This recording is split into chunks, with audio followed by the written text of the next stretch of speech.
हमारे YouTube channel जो ना सुना में आपका स्वागत है। मैं वंदना वर्मा अपनी कहानियों में से आपके लिए एक कहानी लेकर आई हूँ। कहानी का नाम है स्वप्नीला।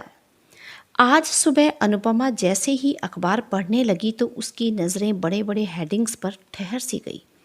हेडिंग्स में लिखा था, राजस्थान की कलाकार ने जहर खाया। अनुपमा पूरी खबर एक सांस में पढ़ गई।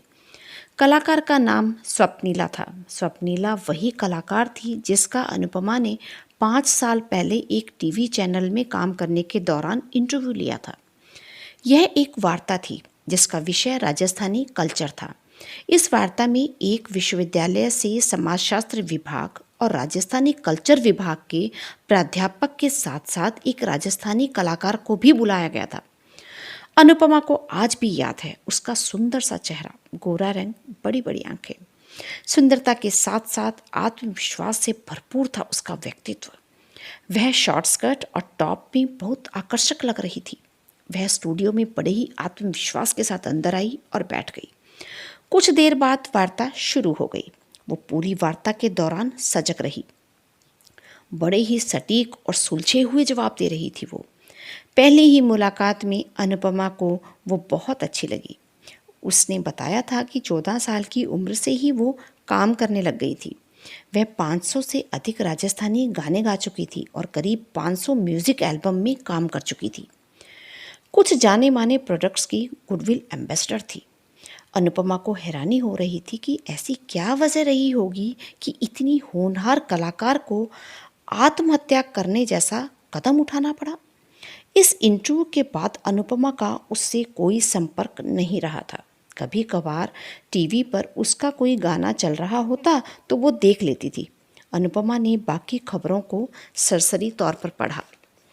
अखबार की माने तो उसमें लिखा था कि वह अपने पति के साथ नहीं रहना चाहती थी। वह हाथ जोड़कर उससे तलाक मांग रही थी। हुआ कुछ यूं था कि उसके पति के दिल्ली की एक बार डांसर से संबंध थे। उसकी एक संतान भी थी। पति ने स्वप्नीला को तलाक दिए बिना उस बार डांसर से संबंध बनाए। वो बार डांसर भी अपने पति से तलाक लिए बिना स्वप्नीला के पति के साथ रहने लगी थी।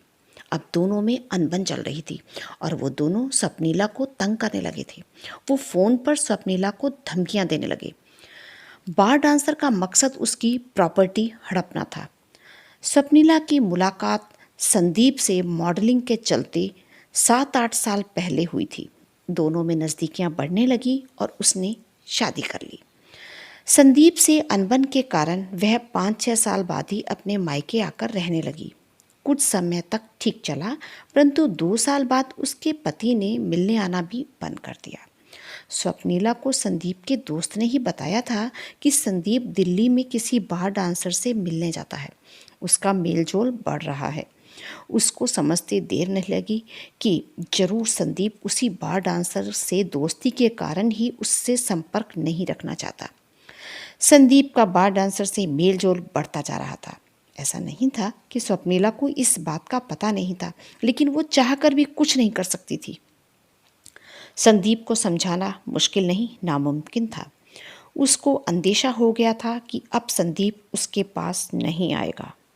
लगातार अवसाद में रहने के कारण ही उसने जहर खाने जैसा कदम उठाया। अंततः वो पति से तलाक चाहती थी ताकि आगे की जिंदगी सुकून से जी सके।